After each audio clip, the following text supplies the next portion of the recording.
How's it going, everyone? It's Ben Foggins Media Corner back again with a brand new video for today. Welcome back to yet another movie review, aka After I Saw review video for today. And for this new AK After I Saw review video for today, it's going to be my review on a movie that just came out today in the UK, but this actually came out just a week ago in the US. But I saw this movie today, and I just got back from seeing this movie, and I'm here to give you guys my honest opinion on this movie. So today's review is going to be my review on the 2022 survival thriller, and that movie is Beast. Now, Beast, this comes to us from the director of Contraband, Two Guns, and Everest.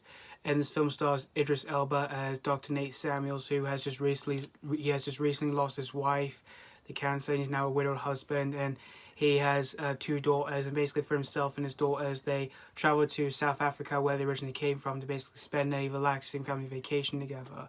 And they also meet up with their uncle who lives in South Africa. And from what ends up happening later on in the movies, that they start to get a tour in South Africa where they encounter a bunch of animals like lions and other animals and stuff. And what ends up happening later on in the movie is that, of course, what is actually the main plot of the film is there's this vicious lion that's on the loose in South Africa, and it's basically stalking and hunting down some people and killing them in brutal ways. And it then soon what ends up happening to this lion is that he starts to stalk and hunt down Idris Elba's character Nate and his family. And of course it's up to Nate and his family, and they have to fight. They must fight to survive together, and hopefully they can survive this vicious lion who's about to kill them and stuff. So pretty much really the whole plot, the simple plot really is just Idris Elba against a vicious lion. So that's pretty much the story of Beast. Now, I did not know what to expect from this movie because I didn't hear a whole lot about this movie when the movie was about to come out this year. Other than, I did see the trailer numerous times whenever movie I was seeing at the time before this was about to come out and all that. And when I saw the trailers for this movie, they didn't look too bad to me. I just didn't even know what to expect from this movie. I didn't even know this was going to be a fine watch, entertaining watch, or anything like that. I just didn't even know what to expect from it. But for Idris Elba, who is the main star, I'm a big fan of his works. I do tend to enjoy some of his works. I liked him in Zootopia, The Suicide Squad, and most recently Sonic the Hedgehog 2, and a few other things he was actually really good in. And for other people who were in this movie, I didn't even know much of them. No, I didn't even know any of these other stars who were in this movie. And the director for this movie, which for those movies I mentioned that he had made, I've never seen those movies, but I haven't heard much reviews for them. But I do tend to check out some of those movies at some point. And this movie is obviously a creature feature, a man versus a dangerous creature or anything like that, like a dangerous animal, which I have seen a few of them in the past, but not a whole lot of them.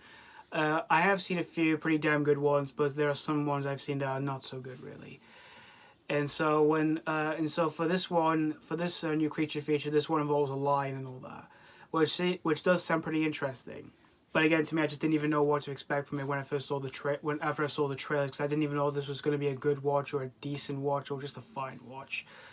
And this movie, like I said, was released a week early in the US, but I just didn't even know when this was going to come out in the UK, because it was planned for August, but I just didn't even know when. So, and this came out today on the 26th of August, and so I just went to see this today on the 26th of August, and there wasn't that much people at my screening, but there was still quite a few people at my screening who were about to watch the movie with me. And after walking out of this film, I could definitely say that I had a good solid time with this one. This is definitely a pretty enjoyable creature feature here. While not everything in this movie is absolutely perfect, because there's quite a few flaws with the film, which we'll get to them later on in this film. But the good things I can definitely say out of this creature feature is Idris Elba. He is pretty good in the movie. I thought he gave a good solid performance in the film as the main protagonist.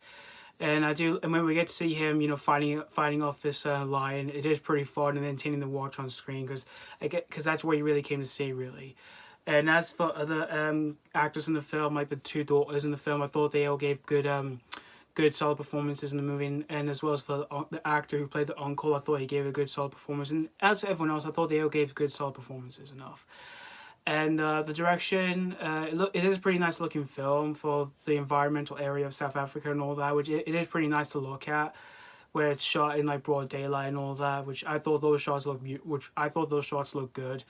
And The CGI effects for the lines and all that is pretty solid enough for all the lines, like the good lines in the film, as well as of course for the main lion himself, who is the most vicious of them all, who of course is hunting down and stalking Idris Elba and his family and all that in this movie.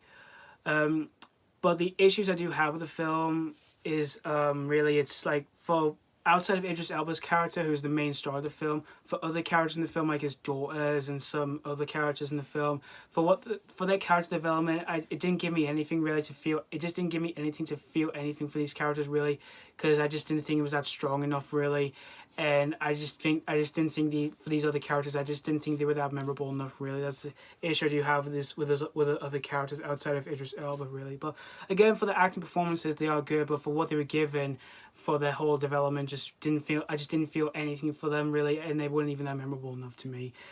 And and when it comes to the CGI effects of the lions, like I said, it is solid enough, but there are times where it doesn't work out really well really, for like the lions themselves, like for the good lions, as well as of course for the main lion of them all, who's dangerous, who is the most dangerous of them all. And for that lion, he's not like a special lion or anything like that. He's not like a mutated lion. He's not like on steroids or anything like that. And he's not like, he hasn't got like powers or anything like that. He's just a regular lion, but he's just very vicious and he's very dangerous. And its story, it is pretty generic really for a creature feature really. Well, the main story, for Idris Elba fighting off this lion, it is pretty the only interesting. It is kind of the only entertaining part of the story, which I did like. But there are some subplots in the film, like mostly with Idris Elba's character, for like his backstory and all that, which you're not gonna really care for that much, because you only came in to see Idris Elba fighting off against this lion, which that's the only thing you're gonna really care of its story. Because for other parts of the story, you're just not really gonna care for that much. And again, it just felt pretty much generic, really. And while the pacing in the film, like the runtime, it is pretty acceptable enough, because it's not a long film. It's only an hour and a half, this film, with credits. But the first few 30 minutes in the film, I just think it just kind of felt a bit slow to me. But it does manage to pick itself up after, when we do have like an hour left of the film, really, where it gets to like the main story, the main story itself. Idris Elba fighting off this lion really.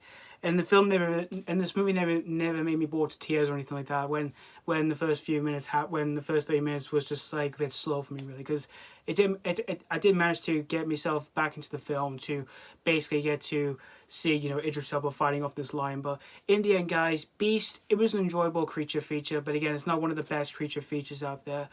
But if you're a fan of like creature features, like like a man or a woman fighting off against a dangerous animal, like that, if you're a fan of those kind of films, or you're a fan of like Idris Elba or anything like that, you'll definitely have a good time with this one. And I can definitely say this one I can say is a pretty good, and is it just an enjoyable popcorn flick. Yeah, so that's pretty much all I have to say about Beast. I'm going to give Beast 3.5 out of 5.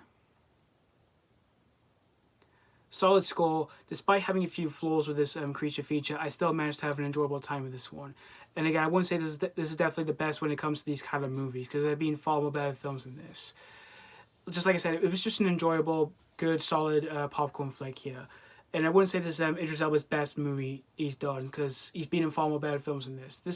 And I wouldn't say this is his worst film he's done, because he was, like I said, he was good in the movie, but it's just, again, not one of his best ones. So yeah, thank you guys so much for watching for my AK After a Soul review on Beast, and let me know what you think of this new release, if you've just recently seen this film, if you've already seen this movie. Did you have a blast with this, or is this not really a popcorn treat? So thank you so much for watching. Stay tuned for more reviews, and as always, this has been Foggins Media Corner signing off.